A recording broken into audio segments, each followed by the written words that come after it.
Ren Carothers here with your Future Stars forecast, and it would not be a season of this show without my special guest, Jason Loutsch of Albaugh Family Stables. I feel like you are in the Hall of Fame regarding this program. You've had a lot of talented horses, of course, and you've been so close. You've been like right at the threshold of getting that Breeders' Cup win, right? Going back to Brody's Cause in 2015, he was third in the juvenile. Then not this time. Just bad start, compromised him at the beginning, but he was so gutty. He came on to get second to Classic Empire in 2016, the juvenile. You had Girl Daddy last year, run third in the Juvenile Fillies. And this year, you've got a very exciting prospect and also a horse who's perhaps going to get in the juvenile. We'll see. But you do have a win and you're in winner with a punch from the Darley Alcibiades, and I'm talking about Juju's Map. So with that open, tell us about this filly. It's really exciting, especially because you bred her sire Liam's Map, who won the Breeders' Cup Dirt Mile in record time there at Keeneland before he went off to Lane's End and living the life there at Stud. Right. Yeah, it was an exciting win for us. Obviously, when we bought the filly, we were excited to have a progeny of Liam's Map, and when we sent her down to the farm of Abracadabra Farm, Barry Berkelheimer does the breaking, and he indicated that this is a special filly, and you really don't know until you get them to the big track. And sent her to Brad Cox, and when after the first couple of works, he said that this could be a special filly, and we were excited going into her first race and thought she'd win at Ellis Park. And she ran a good race, but she just got beat by a monster horse of Mike McCarthy's. And we were a little disappointed, but Brad didn't give up on her. And we gave her some time and took her 2 turns the next time at Ellis Park. And she was so professional and really ran a great race. And it really showed up and gave us the confidence to, give her a shot in the Darley race at Keeneland. And so it's been a good ride so far. We're really excited. She keeps getting better. And just keep our fingers crossed for the next 2 works that everything goes good and we can get on the plane to Del Mar. Oh yeah. So were you there at Keeneland for the Alcibiades? I was not. It was my anniversary, so I was with. I had prior engagements, so I couldn't be there. It was tough to miss that race. I was watching on TV, and I told myself, I hate missing this, but if I miss it and we win, I'm still gonna be ecstatic. So it was. Keeneland's my favorite place, and the run to Grade 1. I think it was our 4th time we went into Grade 1 at Keeneland, and it's just such a special place, and they do everything right. And wish I could have been there, but sure, I love the result that happened, and it was a great time celebrating with my wife. No, that's awesome. I mean, you probably got an extra bottle of champagne. Exactly. So tell me, is this the first horse you've had with Brad? It is the first horse we've had with Brad. We sent him a couple of fillies. We sent him a Curlin filly and a Liam's Map filly this year. And, I've always admired Brad. We're in the Midwest, so I see him run at Oaklawn and Fairgrounds, Churchill, Ellis Park. And I'm just amazed by his work ethic and how attention to detail he has. And I just think he's a really up and coming trainer. Obviously, he's a younger guy. He's going to be in the game a long time. I just thought it was important for us to develop those relationships. I hope to be in the game a long time. And I really like the way he goes about it. And I always tell him, it's amazing, Brad. When I wake up on Saturday morning, I always know how my horse works because he works his horses right when the track opens at 5 a.m. So, which is 4 a.m. Iowa time. And so he gives us a good indication. Right when I wake up, I'm waiting for that text to see how we did. So I just love how, he gets out, gets after it. Just everything about his horse racing with him. He's just a true horseman. And that's kind of the way I am right now. It's horse racing 24/7. I just love it. Oh gosh, I know, right? And it's also gonna feel cool. Oh yeah. And with Brad also, it's kind of fun because he won the Alcibiades with British Idiom a couple of years ago, and then they did go on to win the Breeders' Cup Juvenile Fillies. And I agree. He's got a tremendous work ethic. He's such a nice guy too. He is. Personality-wise, there are no airs about him. He's just happy to be doing what he's doing. The whole thing there. Yeah, one thing I'll tell you about Brad is he's going to tell you like it is, and that's what I want to hear. I remember 2 weeks before the race in the Alcibiades, I called him after work, and he says the best work he's ever had. I'm so excited. You know, we were thinking about that time going to run the Fazette at New York, and he's like, she's doing awesome. Let's go take a shot. I think we can do this. And then the field size got a little bigger than the Fazette, so we decided to stay here and run in Darley Alcibiades. And her last work before that, I called him and I said, "How'd it go?" He says, "I'm really disappointed. I think she didn't work like herself." I'm like, "Oh, wow, that's not what I wanted to hear." I said, "Are we still going to run?" He goes, "Give me a couple of days and think about it, and we'll see how she comes back after the work." And so I remember calling him that Tuesday. He goes, "Yeah, we're going to run. It's a grade one. Let's see what we got." And I said, "Well, Brad, she's a morning favorite, so you want to run though, right?" And he's like, "Yeah, we're going to take a shot." I'm like, "Okay." And so he that's what I admire about him, though. He really tells you how your horse is doing. And the two horses that ran in that race of his, they always work together every weekend. And 2 weeks before the race, we outworked her, and the week before, she outworked us. And fortunately for us in that race, we outran her. So. Well, there you go. And then, like you said, she did go off favorite. No pressure. We're going to take a look at that race now together, and I'll just you can just take us through it. I mean, your impression as if you were watching it live again. So let's go ahead and pull it up for you.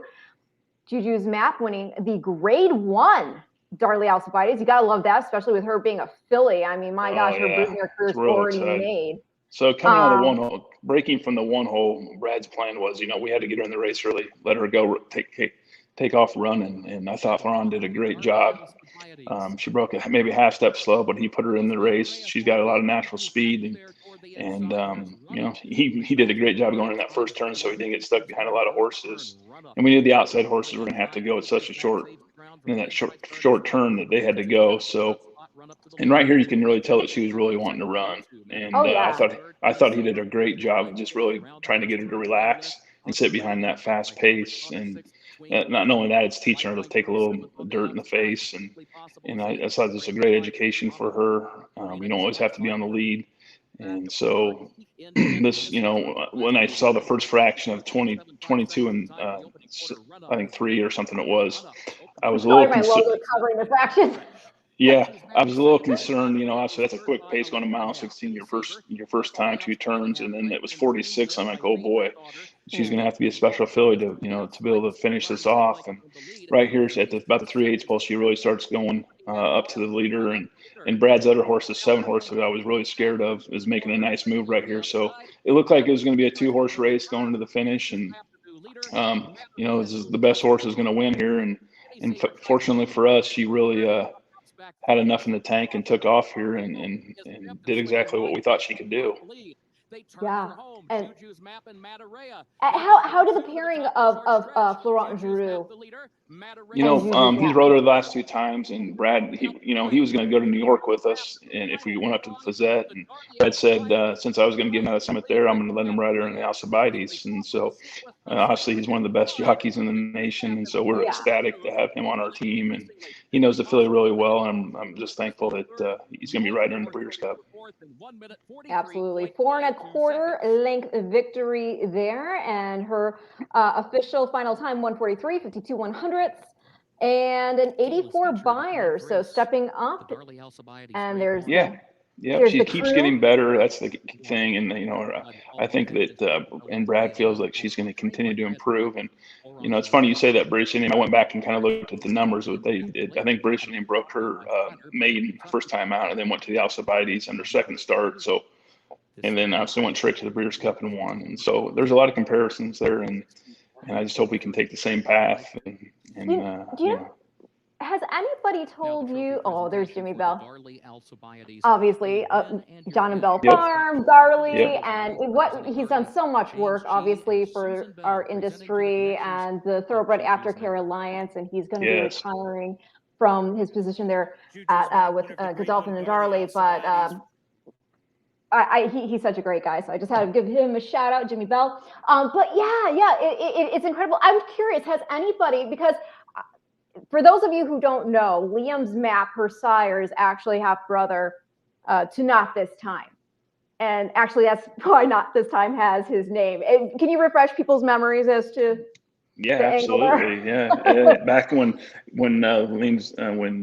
I guess Liam's Map was a yearling, we decided to sell that horse, and at the time it was a good business decision. We thought we made a home run and sold him for 800,000 as the yearling sale. And as we all know, he went on to have an unbelievable career, which we couldn't be more excited about, and won the Breeders' Cup Mile at Keeneland, and then that is off to a tremendous start as a stallion. Yeah. And so once he was winning those races, and we had the yearling, we said not this time on selling this one. So we're very thankful that we kept not this time, and wish we could have got a few more races out of him. But we're so proud of what he's done on the track and then in the stallion barn. He's just off to a tremendous top sophomore sire, and we got our best book of mares this year, so we just couldn't be more excited about going forward what he's going to do. Well, the reason I wanted you also to discuss that and talk about the relationship between Liam's Map and Not This Time is the fact that just watching her there, the saddle came off. Has anybody said anything to you regarding the fact that she kind of looks like Not This Time? Oh yeah, a lot. That's what I think too. And it's kind of funny. It does. She looks a lot like Not This Time, and not Liam as much, but yeah, it's really similar. Yeah, and I just love, she really looks like a classic type thoroughbred. She's a beautiful filly. You obviously got to feel good because you invested in her early as a yearling at Keeneland September, $300,000, and bred by Mr.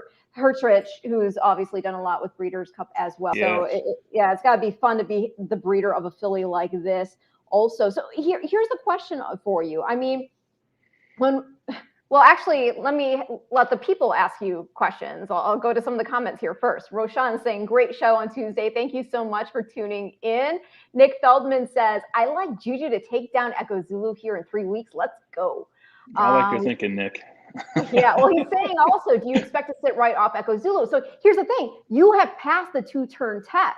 Mm-hmm. Echo Zulu, we have to still wait and see. So... Yeah, a couple things on Echo Zulu. Obviously, tremendous filly. Yeah. Loads of talent. Absolutely, the deserving favorite in that race. A side note on that is we had both of her brothers as in our barn. J-Boy's Echo, who ran the Kentucky Derby for us, and Unbridled Outlaw. So we know the family really well.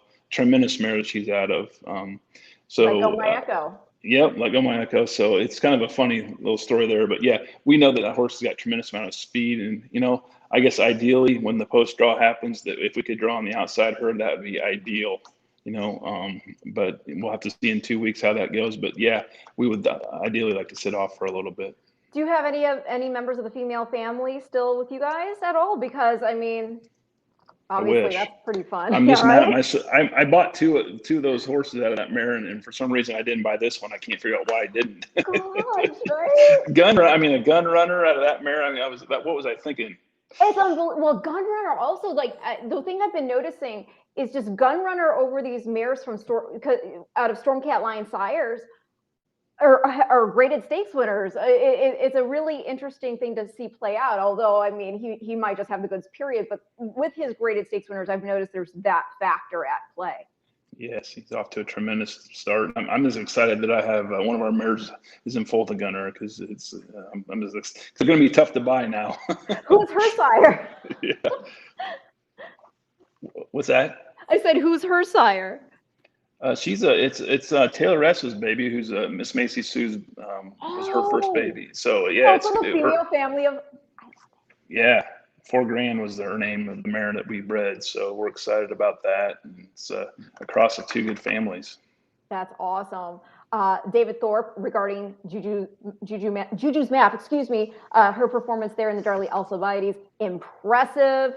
Gary McIntyre, go Juju's Map.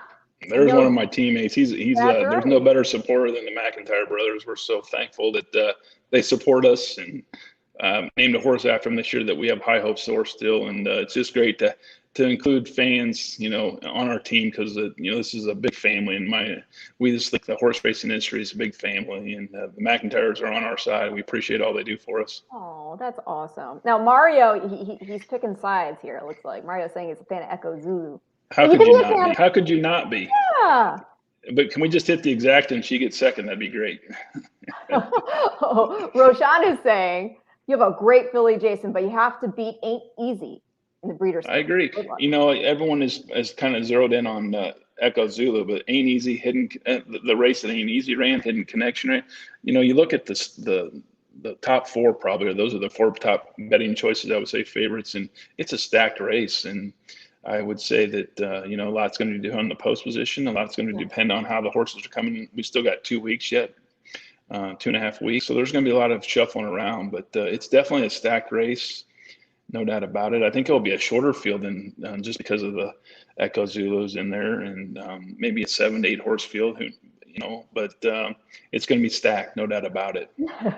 Well, actually, because I'm doing this little series of Breeders' Cup previews for America's Best Racing, and I actually talked to Raylu Gutierrez earlier, who has been aboard. This is going to be his first Breeders' Cup mount ever aboard Hidden Connection, who won the Grade 3 Pocahontas there at Churchill Downs. Yep. She's coming in the race 2 for 2. You follow Churchill a lot. I'm sure you've seen that race. What do you make of her? Because she's another horse who's passed that 2-turn test, mile and 16th, and stepping up. Very, very impressive. I was very impressed with Hidden Connect. When she ran that day, I was like, wow, is that special fill? You could see she was just loaded. The whole backside, he was doing all he could to control her. And then coming around the turn, he just let her go. And I think she won by 9 that day. Yeah, like 9.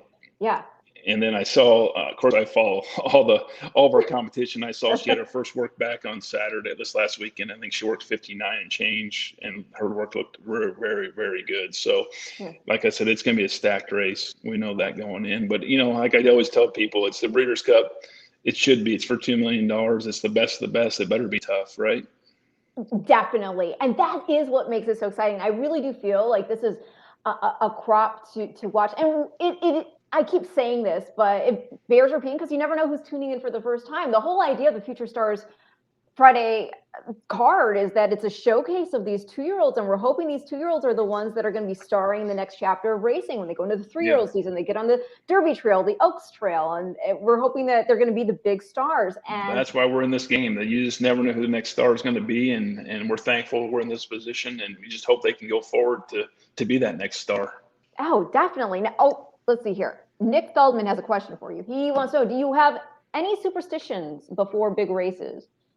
Nah, not really. I just the only superstition I have is my father-in-law, he likes to get our whole group together to watch the race together, and I kind of like to be by myself because I get really nervous, and people are asking me questions during the race, and I'm like, I'm watching the race here tonight. So the only thing I really do is I try to stay away from the rest of our group because I'm really nervous during the race. Oh, it means so much to me. It's just I'm a competitive person now that I'm not playing athletics. This is my sport, and I'm just so competitive. And number one, I want the safety of the horse, and number two, I want to win. And so there's just a lot going into it.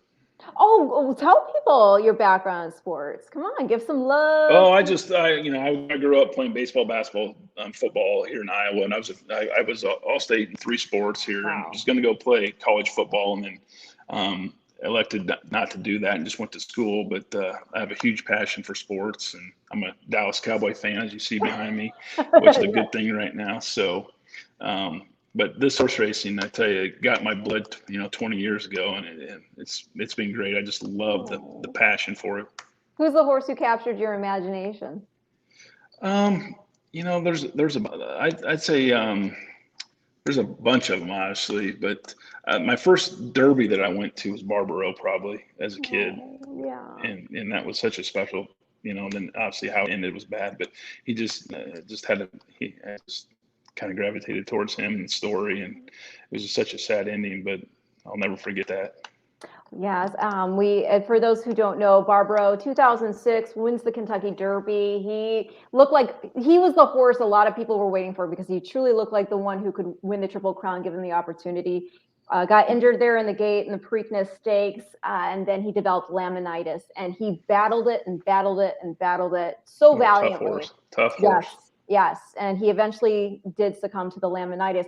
So that's part of the reason we've seen so many horses be taken down by that. It's basically where the hoof gets displaced, the bone of the hoof gets displaced within the hoof itself because there's inflammation in it and it displaces. Terrible thing. Yes. I mean, we lost Secretariat to it, just a number of horses. So I always, whenever Laminitis comes up, I always love to plug the Grayson Foundation because they do research to try to find ways to beat this awful thing. But Yes, I yeah, agree. Barbaro, amazing. So you go to Churchill Downs, you see that beautiful statue, right? Yeah, it's awesome. What a Yeah, great and great tribute. let's see here. I think the Juvenile Fillies race is better than the Juvenile this year. You might be right because when we think of the Juvenile, although you have a contender there, I do want to get back to talking to Juju's map, but let's talk now since you brought it up. Right now, the standout 2-year-old in the TVG Juvenile presented by the Thoroughbred Aftercare Alliance is obviously Corniche for Bob Baffert, and it's a Speedway Racing, I believe, which would obviously be fitting considering Corniche, I think, is a model of Rolls Royce. Talk to Mike Smith about this colt. He's very excited about him. He's got a tremendous pedigree by Quality Road. And then he's out of Wasted Tears by Nadron, who, I mean, those were both horses who set, Nadron equaled Dr. Fager's record. Almost. It was just like this much shy. And I always like to bring up, whenever I bring that up, Dr. Fager was carrying 134 when he set that world record. But still, I mean, very, very cool that Nadron was so fast.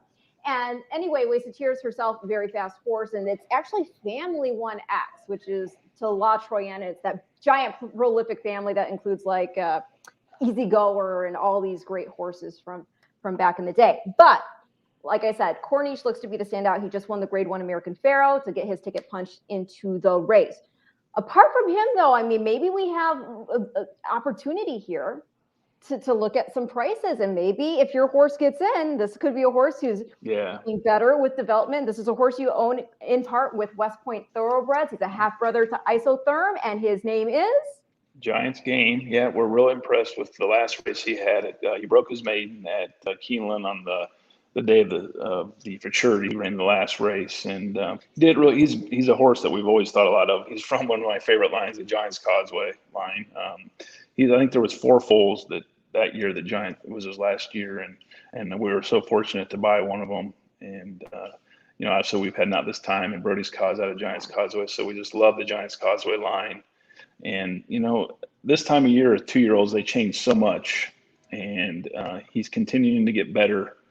And obviously we're gonna be up against it. But one of my favorite sayings is, "The man that never took a chance never had a chance." And I love that.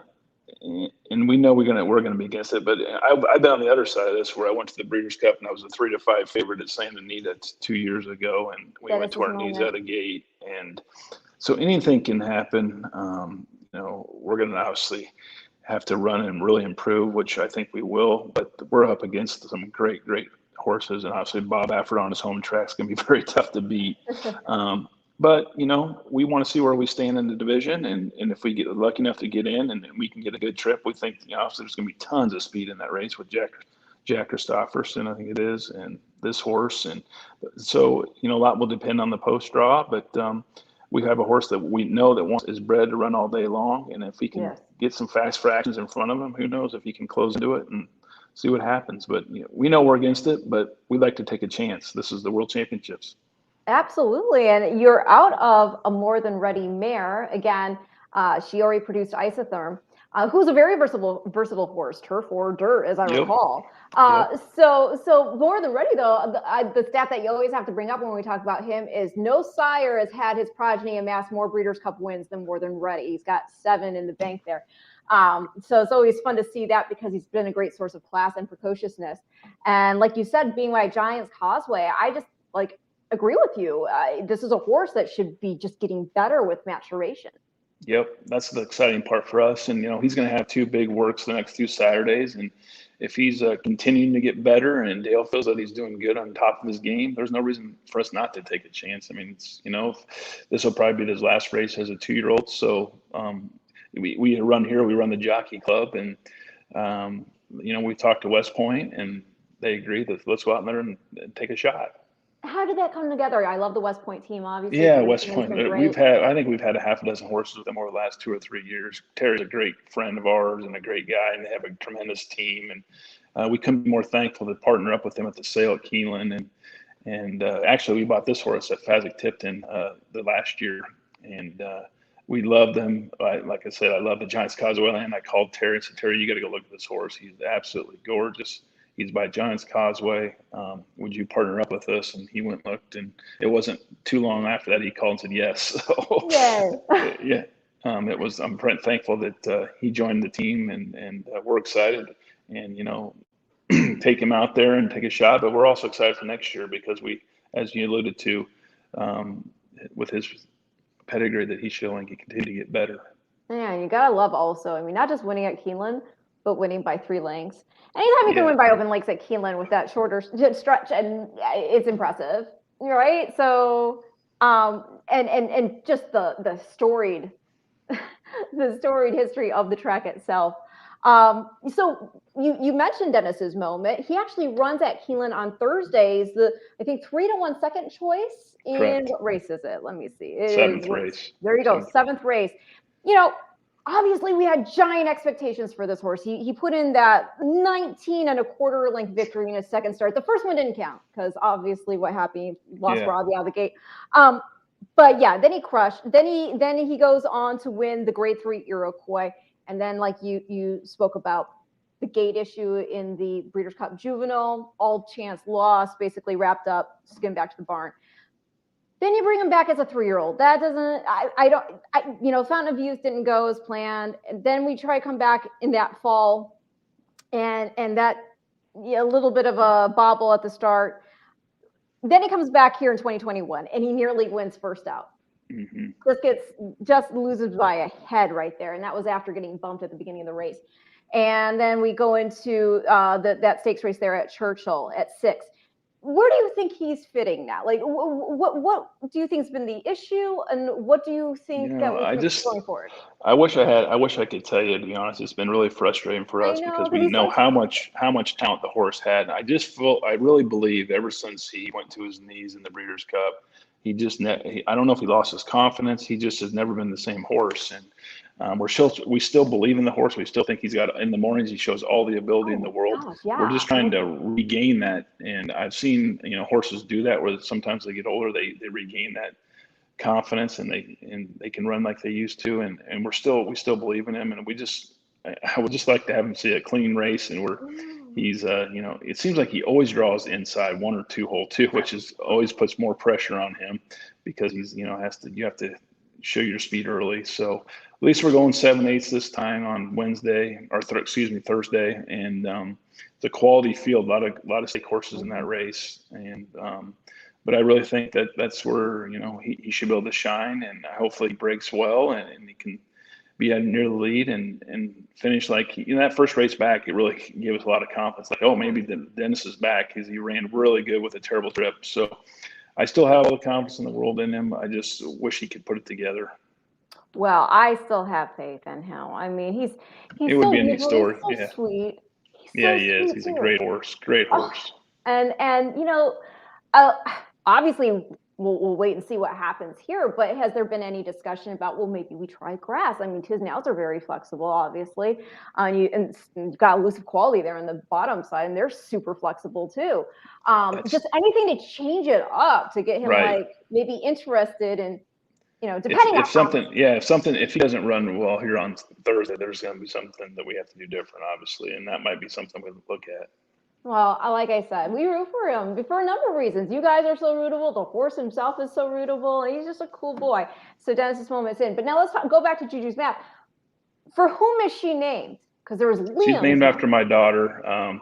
My daughter, as my oldest daughter's at college, Juliana is her name. And as grown up, we always called her Juju. And obviously the map's from Liam's map. So that kind of stuck. And so, it's Juju's map, and couldn't be more excited. She's excited. We watched the race with her in the Alcibiades, and she understands horse racing, but she doesn't understand it completely like I do. And she said, "Dad, was that a big race? You were pretty excited." I said, "It was a very big race, honey." That's so cool, though, and right? Because think about it for a minute. I mean, maybe she'll get to know even more because here you have a filly now. Who's a Grade 1 winner. So obviously she's got a broodmare career ahead of her. And so then you're part of this tradition that's been carrying on for hundreds of years, and your name is part of that, right? Yeah, it's so cool. Yeah. And then actually we can keep her hopefully and turn into a broodmare, and they'll always have her name on that. It's really neat. Oh my gosh, it's so cool. I actually have some ideas for you when she does retire. I mean, they're obvious ideas, but I kind of like the idea of her being bred to Uncle Mo. I'll explain why. I love Uncle Mo, so you won't have to twist my arm. Okay, I'll explain why. So going back to talking about Juju's map, and by the way, I do have to, this is very nice. Thank you so much, Lawrence. Love this show. Great guest, and Ren is an excellent interview. I appreciate this. So thank you so much. And we also have people watching from Venezuela. Wow. Saludos. Isn't it cool how the internet can connect you? Like right now, I'm just sitting in this room downstairs, and you're sitting in your office, and yet we have people from everywhere. That's really cool. People love horse racing. You do a good job. Oh, it's just the horses. The horses do it, and we just love it and try to promote it. But okay, so going on this pedigree again, we already talked about the fact that she's by Liam's map, and then her mom is a half sister to a Grade 1 winner named Fault. And Fault actually, she picked up a trio of graded stakes races to close out her career, including the Grade 1 Santa Margarita. Then the second dam, who would be the maternal grandmother for the layman out there, her name, Charming and Lovable. She's a half sister to a horse named Lafina. And why that's relevant is because Lafina is the dam of Bast, daughter of Uncle Mo. And Bast, you'll recall, she won the 2019 Grade 1 Del Mar debutante. She won the Grade 1 Chandelier. She was third in the Breeders' Cup Juvenile Fillies, and then she won the Grade 1 Starlet. She also at 3 won the Santa Ynez. So obviously, the female family worked with that pretty well. I love we have 4 Uncle Mo's in our barn. I love Uncle Mo. You won't have to twist my arm. I like the cross. I just do. And the thing is, I've mentioned this on the show before, so I'm sorry for anybody out there who's like, oh, we've heard this already, Ren. I'm sorry, I'm going to say it. So I only saw Uncle Mo in person a couple months ago. I didn't realize he was so big. And because he's so balanced. So yes, beautiful horse. Oh my gosh, he's beautiful. And but yeah, just a big horse who obviously imparts not just talent, but the talent early that then still continues to mature. Great stallion. I just saw his stud feed just came out today. Actually, I was looking at some stuff. Well, it was like 100. It was 160. I don't have that, but I'm sure with the family and they see that they go, oh sure, and bring her on. Absolutely. Oh my gosh. Oh, you know what? I actually have this. Look, I pulled up Liam's maps.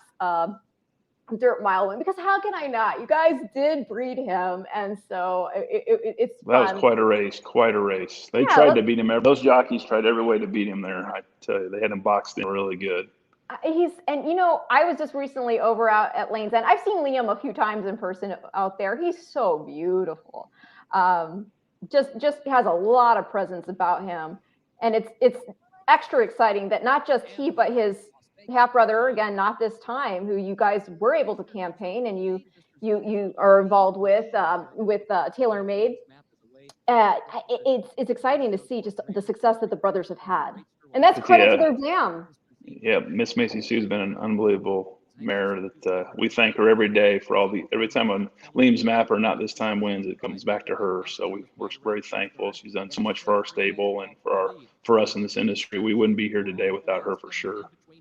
Remind me how she came to you guys. Yeah, it was the first horse we bought at the sale. We bought her at the OBS June sale for $42,000. What an unbelievable investment that was. Yeah, look how much look at the trouble he was in here.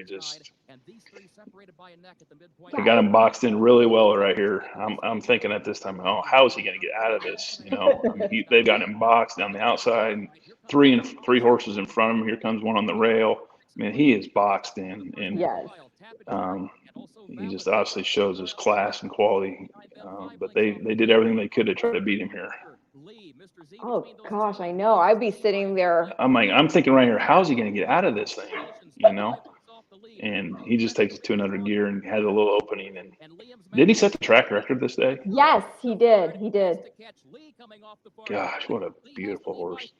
And look, he's doing this right now on his wrong lead. Wrong lead. Yeah, he's on the wrong lead. This is where I'm like snapping my fingers going, switch. There you go. Look at that. Oh, that was a special day. Do you know 134 and 54 100s? Yeah. I mean, do you know what's crazy? He says the new track record they're doing that. He probably could have done it even faster if he would have switched his lead sooner. Exactly. Look how happy he is with himself. And there's we're in that winner's circle picture. So we went down and got in the winner's circle somewhere in there. I see Bobby Flay in there. Didn't you guys own a horse with Bobby Flay? Yeah, we did. J-Boy's Echo. Yeah. Oh, that's right. Yeah. You know, I like his filly in the Juvenile Fillies turf was my pick in the Datoma, Pizza Bianca. Yep. I think that's a filly at a price for sure that people should keep on their radars. Track record.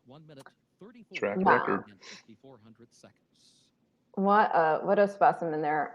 So yeah, Liam's now, you know me, I'm the petty geek, and we already went over the fact that you've got Bass there in the family of Juju's map. There's another horse I have to bring up. And maybe you know, but she's not on the catalog page for you because you know me, I do the deep. You're going way back. I go way back. So before I get to it, hold on a second. From a horse racing fan, thank you both for these interviews. Good seeing you both. Thank you so much. And then Mario also wants to say, tell Jason it's always good to be the underdog because it feels greater coming out on top. I agree. A lot more pressure on you, the favorite.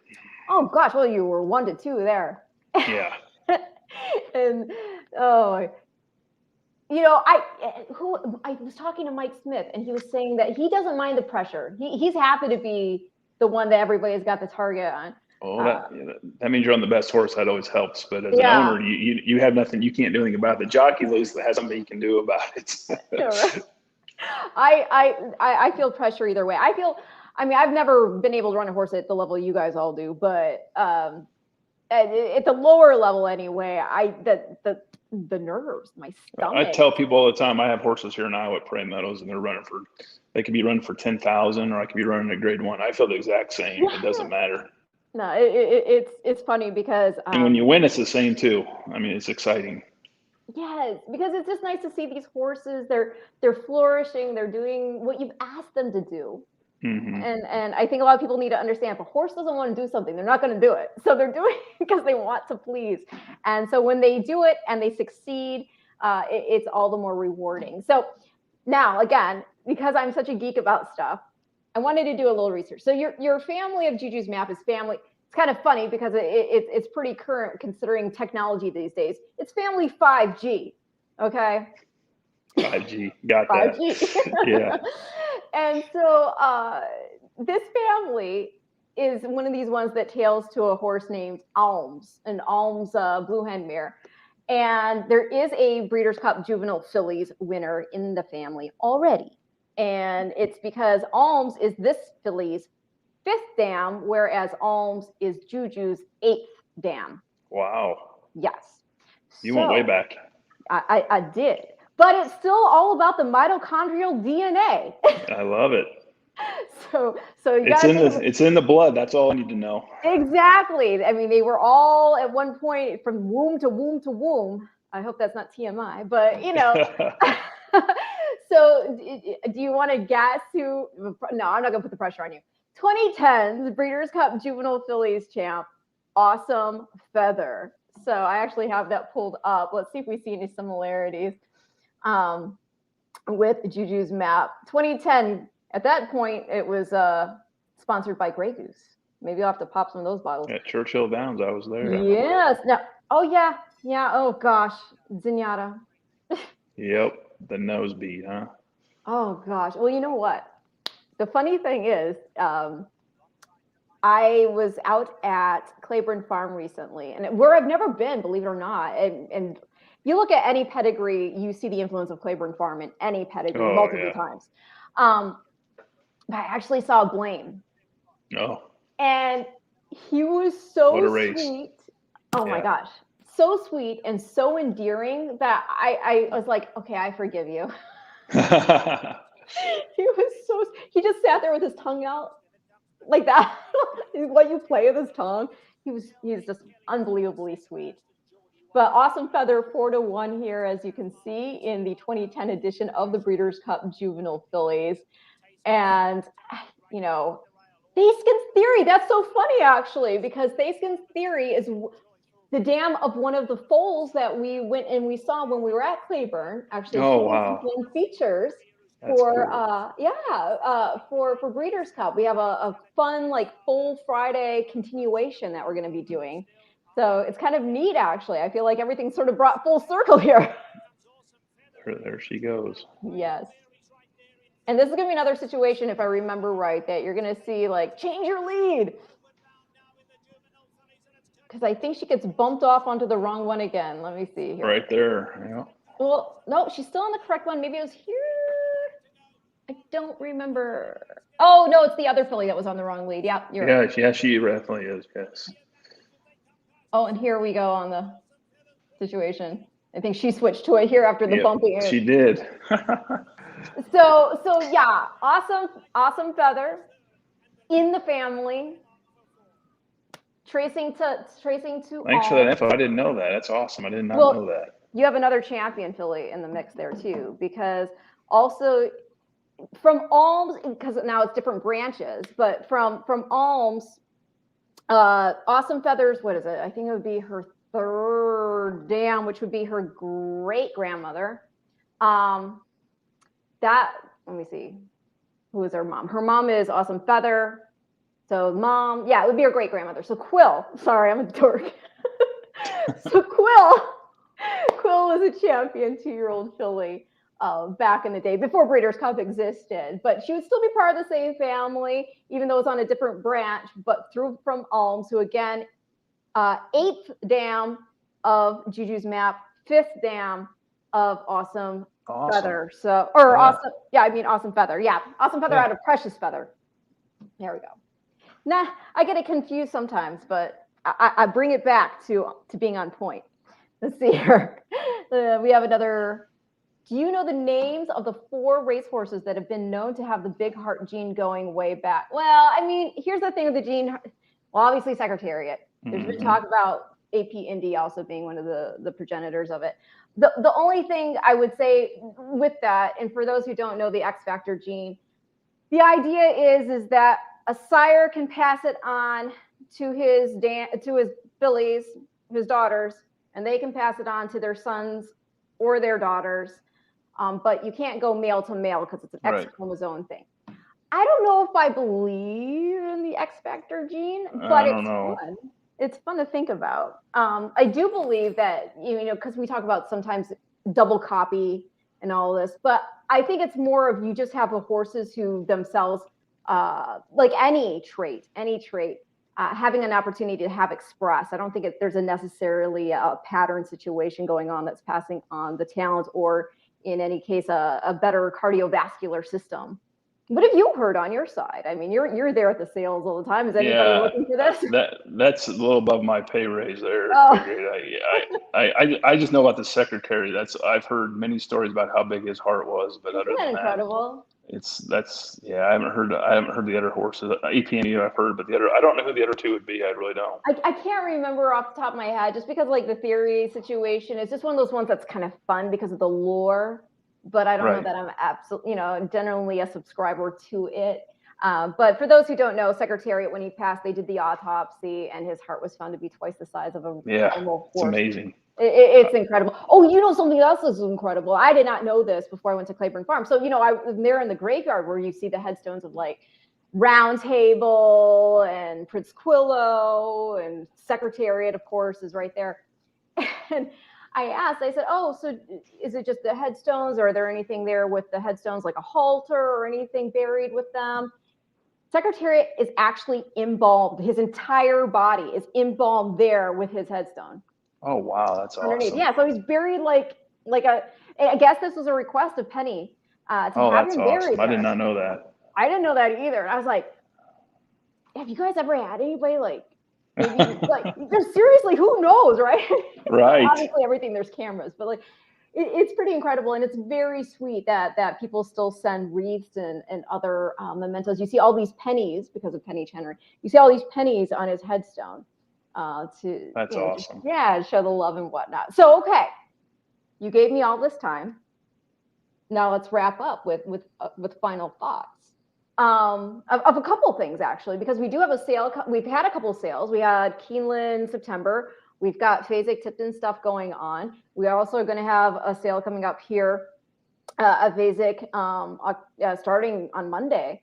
And by the way, for any of you out there who have a Breeders' Cup type quality horse out there, if you've not gotten your entry in, get those in Monday, October 25th. Monday's the day. Monday's the day. Yep. So what's Albaugh Family Stable been up to sales wise? Any horses we need to keep our eyes on?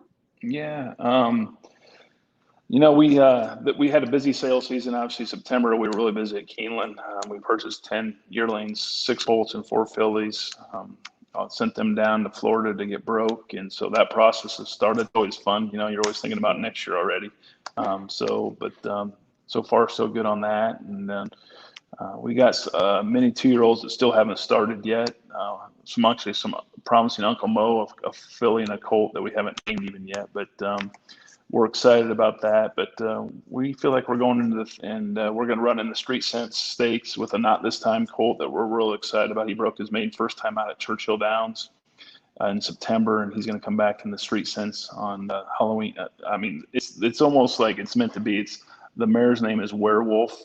Oh my God! And he's running on Halloween night, so his name's Howling Time. So I love it. So he's going to have to run good on Halloween night in the Street Sense at Churchill. So we're excited about that, we just hopefully the next 2 weeks goes good training for both of our entrants in the Breeders' Cup, and you just cross your fingers and hopefully everything goes well and we can get shipped out to Del Mar. That's so exciting. And are you going to dress up for Halloween? No, I'll be handing out candy at the door, though. Well, maybe you put on at least the nose and the whiskers. Yeah, no, I'm not into costumes. My daughter's already been wearing her little Spider Girl costume. Oh, it's a fun day for the kids. Oh my gosh, they're so cute. But okay, so that's exciting just right there. But it's also got to feel, I don't even know what the word would be, but to have Not This Time shown the talent he showed on track, but also now going to the shed, and you talked about your love for Giants Causeway, the fact that we recently, relatively, had lost Giants Causeway, and now he has stepped in, and it looks to be quite a worthy heir. That's got is there a word that comes to mind when you think of that? To me, it's just unbelievable. It's so fun every day. I get my email update every day of all the babies that are running, 2-year-olds, 3-year-olds, wherever it is at the different tracks. And I try to watch every one of them because you never know who's going to be the next one that steps up. But we've had such great success the first 2 years, and it's been so fun to see the babies run. And he got, like I said, he got his best book of mares this last year, 160 mares, and we increased the stud fee up to 40,000. And we just couldn't be more proud of what he did. We really feel like he moved the mares up on his first 2 years, and now he's really into some quality mares. And so we think sky's the limit, and can't wait to see what he ends up doing. It could be really special, and we just, we couldn't be more excited about it. Oh, and I adore the crew there at Taylor Made. They're all so nice, Mark and Duncan and all of them. They're great, all the brothers. And we've had a special relationship. That's where we have all of our mares, and so they've been really good to us. And the mares, Not This Time leaves map still out there, so it was the right place to be, and they've done a great job. And they love the family of the horse, so it's a great story. For sure. So now, as far as we talked about your horses, we talked about. So the horses to beat, you think, might be the obvious horses. But as far as the rest of the card goes, on both days, because I think you gamble a little bit, no? Yeah. Yeah. Okay. So do you have any plays? Anybody? I haven't. Once Monday comes in, I'll start digging into it. Everything. You didn't put your wagers in yet? Come on. No, everything you read though on Twitter. I'm on Twitter. Googling horse race stuff all the time. It appears it could be a very chalky Breeders' Cup. You think about the Yamin, and you think about Life is Good, and you think about Jackie's Warrior, and you think about Brad's horses in the Classic. Latrusta. You just ask yourself who's going to beat those horses, and so You just have to watch these works the next 2 weeks. That's really what I enjoy doing, is really to see who's really prospering and going forward the next 2 weeks to see who has a chance. Well, what do you make, because obviously the race that everybody's like, what is going to happen here, that does not seem obvious at all, is the Classic. And we just saw Maxfield. For those of you who don't know, the news just came out today. Maxfield is not going to the Classic. Looks like he's going to stay in Kentucky and target the Clark. And that's a race where I actually talked to Todd Pletcher yesterday, and it looks like we're going to see potentially, if things go the way that they're looking, it looks like we might also see Happy Saver as well as Dr. Post looking at the Clark as well. So now we're looking at still the same type of pace scenario, though, but now with just one less horse that we might think is coming later, because we do think there's going to be a fast pace. But you've got Medina Spirit, you got Nick's Go. Those horses, I think, might hook and cook each other. Right. I just never seen Nick's Go. I don't know if anyone's fast enough to go with him's the thing. It's just amazing. He gets out on the lead and you can't catch him, and it's just amazing to see what a racehorse he is. But there's often, depends on the post positions, and Bob's going to want to go too. So it's going to be very, very interesting and very fun to watch. So it's going to be an exciting weekend. Right now, I'm kind of like, maybe I do like an Essential Quality over like Hot Rod Charlie Triple E type deal. Yeah. They all want to be close to the lead. It'd be interesting to see if there's a deep closer in that bunch. Oh, well, you don't have any inside scratch from Brad, I'm guessing. I will have. I'm going to ask him for sure. Have you hung out with the GOAT? I should ask that question. The GOAT's a celebrity. Yeah, no kidding. Go on. You need an Albaugh family photo with the GOAT. What's his name? Agree. Mr. Man or something? Yeah, that's funny. It's so funny. So, okay. Last question for you regarding both your horses, Juju's Map, and let's say your Colt Giant Game gets in as well. When would they ship, do you anticipate? Obviously, Brad, Giants, Juju, and you've got Giant Game there with Dale. Yeah. Yep. I think both horses will work the next 2 Saturdays at Churchill Downs. And then the plan is that they will ship out on that Monday, November 1st, I believe it is. Yeah. November 1st. They will ship out November 1st, flying out of Indianapolis, and then they go straight to Del Mar. And then obviously they'll get 2 or 3 days of training on the track, and then we'll saddle them up on Friday. Oh, that's so exciting. No pressure. You just have to enjoy it. But absolutely. You never know when these days are going to come again, so you got to enjoy it. That's the thing. And it's just exciting when you've got these, like you said, I mean, you have these 2-year-olds and you're hoping the 2-year-olds are rising stars. In the meantime, you're already thinking also of the yearlings you've got, and then the pairings that you're putting together for your breeding stock as well. And it has been really cool to see. I'm guessing the success of, horses that you have bred like Liam's Map, and not this time already, even fostered that desire to expand that side of your operation even further, right? Yeah, absolutely. We believe in those two big time. I mean, gosh, again, taking it back to Miss Macy Sue, $42,000, you said? Yeah. That's unbelievable. The OBS June sale. Who buys a trippy at the, back then it was, we did. It worked out really good. You pinch yourself sometimes? Like when you're looking at it? It's unbelievable. Tom McCraughlin's the one that picked her out for us. And every sale at Keeneland I'm at with Tom, I always guaranteed thank him every year.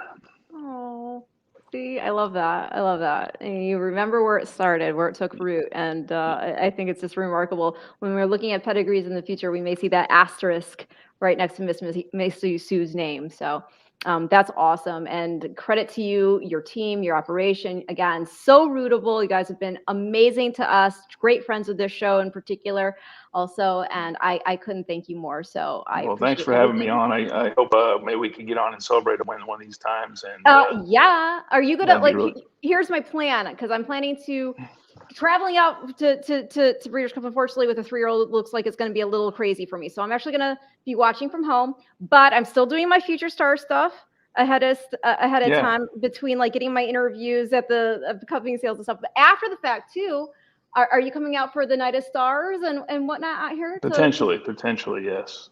Okay, well, if you win, you have to, because you need to buy something at that point. Yes, absolutely. That's the plan. Yes.